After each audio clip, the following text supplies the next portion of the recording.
Haleluya, haleluya. Siap kita katakan bersama. Amin. Puji Tuhan. Silakan duduk Bapak Ibu Saudara yang dikasihi Tuhan. Shalom. Shalom. Shalom. Dingin ya. Dingin banget ya. Tapi kita yakin hati kita tetap semangat hangat bersama Kristus.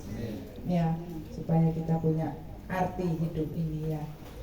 Tidak terlepas dari siapapun kita, bahkan saya.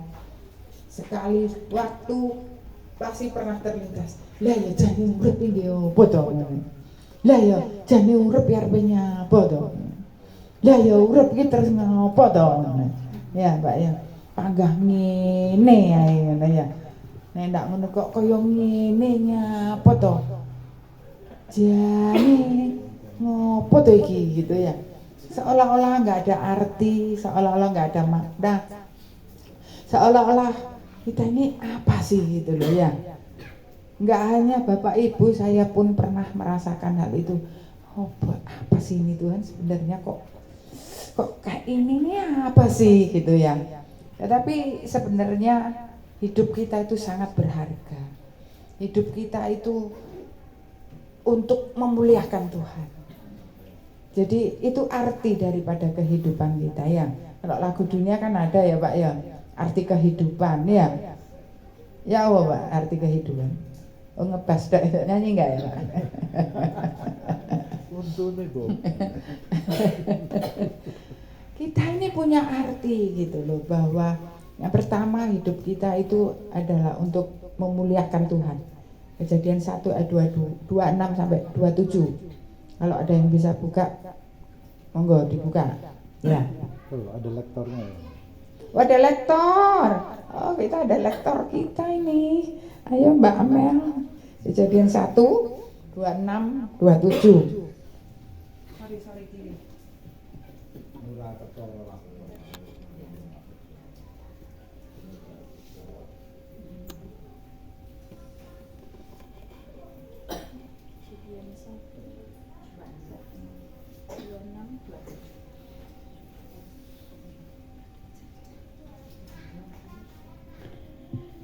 Berfirmanlah Allah, baiklah kita menjadikan manusia menurut gambar dan rupa kita, supaya mereka berkuasa atas ikan-ikan di laut dan burung-burung di udara, dan atas ternak dan atas seluruh bumi, dan atas segala binatang melata yang merayap di bumi.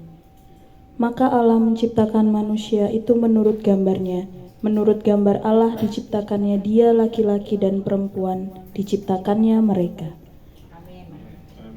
Amin. Berbahagialah Bapak Ibu Saudara yang dikasihi Tuhan yang sudah membaca dan menyimpan firman itu di dalam hati kita. Arti bahwa kenapa Allah kok mencipta kita ini kok diciptakan untuk memuliakan Allah, karena Allah nggak bisa memuliakan dirinya sendiri karena Allah sudah mulia.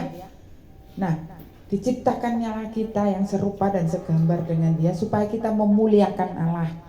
Dalam hidup kita, dalam perkataan kita, dalam tingkah laku kita, bahkan dalam setiap helaan nafas kita harus memuliakan Allah. Amin. Contoh kecil tadi busi itu loh, kesaksian itu memuliakan Allah loh. Bukan saya anti obat, enggak apa-apa, monggo silakan gitu ya. Tapi ketika kita mengalami sesuatu, kita mengingat Allah, kita mengingat Tuhan. Nah itu yang membuat kita itu memuliakan Dia. Jadi memuliakan Tuhan satu, tidak hanya bahwa kita duduk diam gitu ya, ngambil jam-jam tertentu, apalagi maaf yang karismatik, saya juga karismatik gitu. 95% saya ketemu orang karismatik, mereka sangat bangga ketika dia bilang begini, saya mengambil saat teduh 3:30, jam 2 pagi, jam 3 pagi saya bangun, lalu saya di hadapan Tuhan. Haleluya. Muliakan Allah. Kebanyakan orang karismatik bangga seperti itu. Dan itu sudah saya lewati gitu loh. Padahal yang dimaksud dengan memuliakan Allah tidak hanya sekedar batasan sederhana, hal yang hanya seperti itu. Tetapi memuliakan Allah jauh lebih bermakna. Kita ini diciptakan serupa dan segambar Dia, untuk memuliakan Dia tuh nggak menghina yang menciptakan kita. Itu memuliakan Allah, contoh salah satunya. Ya. Lah iya. Seprene seprono dadi anake Gusti Yesus, ora tahu aku ki ngalami urip penak. Panggah ngene ae, memuliakan Allah enggak sih itu? Ya. Yang penting itu memuliakan Allah, itu bersyukurnya saya Tuhan. Kalau Tuhan izinkan saya mengalami hal ini, saya tahu ada hal yang terbaik di balik semuanya ini. Ya. Itu memuliakan Allah gitu loh. Ya. Saya melewati hal itu ketika mengalami hal-hal yang saya bilang, Tuhan kok kayak gini sih?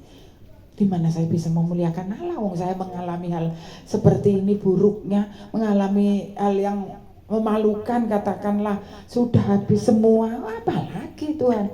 Sedangkan orang dunia itu yang dilihat itu kan apa yang ada pada dirinya gitu loh ya. Ibu saya itu falsafah Jawanya itu cukup tinggi gitu ya.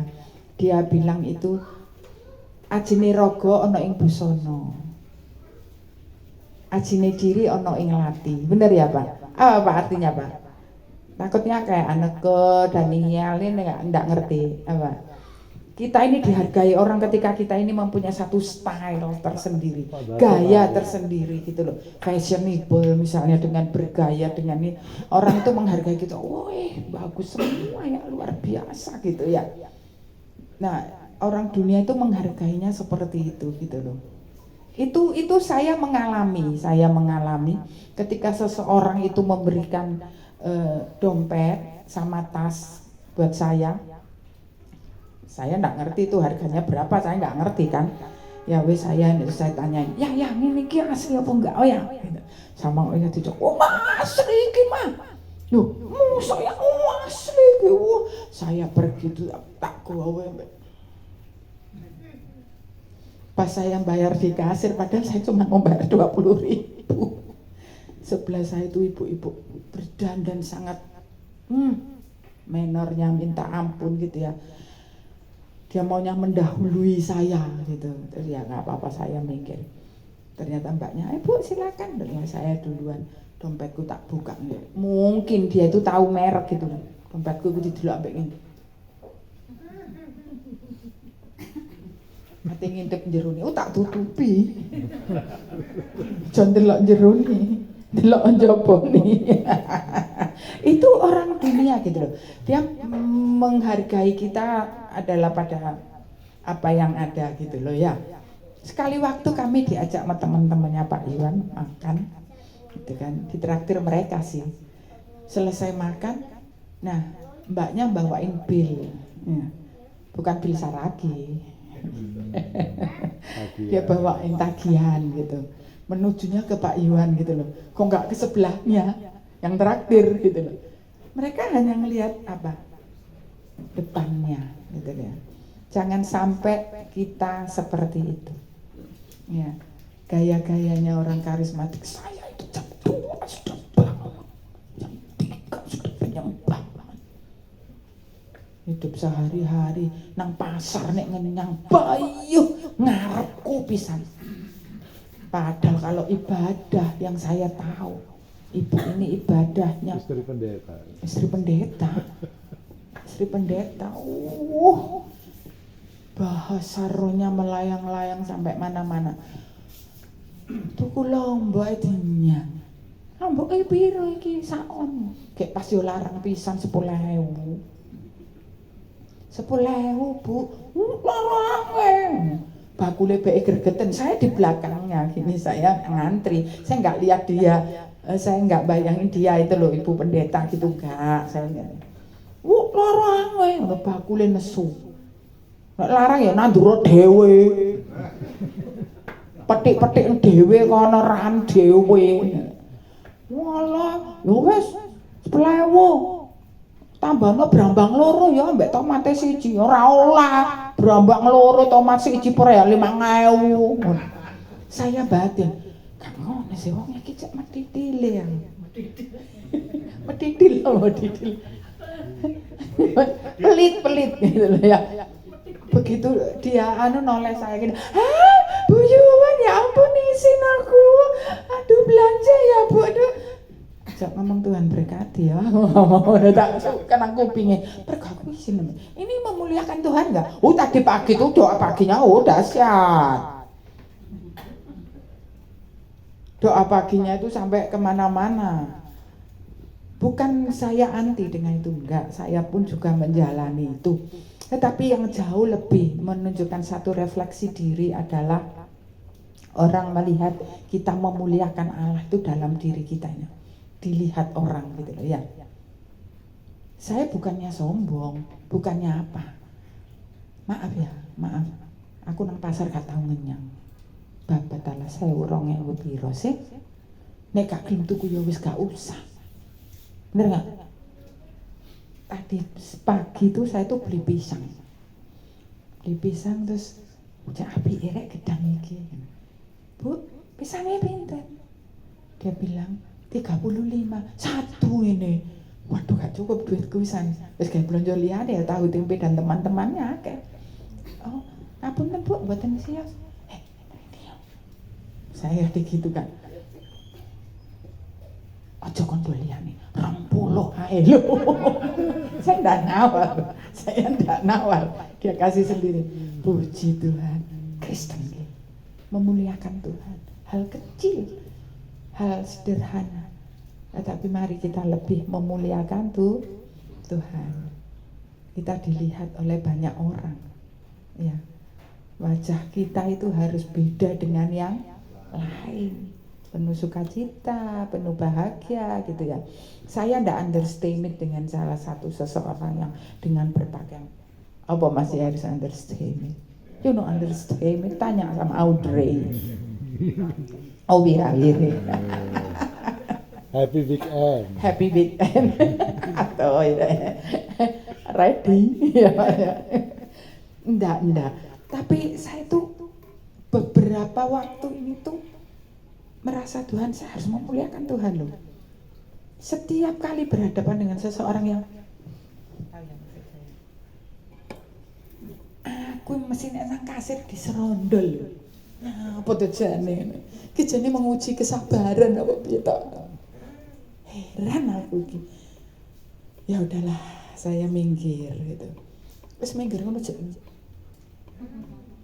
Ya udahlah, sabar. Tuhan berkati, saya gitu baru dia. Beda, harus ada bedanya dia dengan kita. Sudah menjalani hal itu? Memuliakan Tuhan yang terutama dan selalu bersyukurlah selalu, senantiasa dalam hidup kita. Gak ada alasan apapun yang terjadi, harus bersyukur ya Bu. Saya sakit bersyukur ya Bu ya, gak bingung boleh obat ya. Saya itu kapan itu doain seseorang, lalu saya kumat seseknya, orang lain yang telepon, kenapa Bu, kok nafasnya kok ngos-ngosan, saya bilang sesek gitu kan. Enggak apa-apa, kayak gitu. 2 hari kemudian itu ternyata dia kirimin saya tabung oksigen. Sak gledekane pisan. Gak tak buka ambek aku. Mek tak tumpangi tangan, Tuhan saya perlu engkau, Tuhan tak perlu ini Tuhan. Itu CO2. Ada yang pakai silakan. Nah, enak. Yang penting kita memuliakan Tuhan dan selalu bersyukur. Sudah, hal itu sangat penting. Luar biasa kalau kita bisa jalan itu. Hari-hari kita memuliakan Tuhan dan bersyukur. Senantiasa kita bersyukur. Cukup ya Pak? Amin. Berbahagialah kita yang sudah membaca dan menyimpan firman itu di dalam hati kita. Tetapi jauh lebih berbahagia ketika kita melakukan kehendak Bapa dalam Tuhan Yesus Kristus. Ada yang mau bertanya? Boleh? Yang penting pertanyaannya tidak jauh-jauh dari topik kita. Bu apa naki putu kuki? Oh takut Pak Aca. Ada yang mau bertanya? Boleh, silakan. Seputar apa? Misalnya bagaimana sih Bu memuliakan Tuhan? Bagaimana sih Bu bersyukur? Bagaimana sih Bu bersukacita? Bagaimana sih Bu menghadapi orang yang jengkelin? Bagaimana sih Bu cara menghadapi orang terdekat kita yang nggak nyenengke? Atau apapun? Boleh. Ada yang mau bertanya? Aja dibatin, jane aku mau ya arep takon. Tapi yo isen to. Ora enek sing memulai takon iki gitu ya. Enggak ada? Memuliakan Allah dan bersyukur penuh dengan sukacita. Amin. Yuk Mas Heri. Pak Acah. Oke. Kita muliakan Tuhan dalam hidup kita. Kita naikkan ucapan syukur kita kepada Tuhan. Nantiasa aku bersyukur, bersyukur, bersyukur, bersyukurlah. Mari kita bersyukur, bersyukur.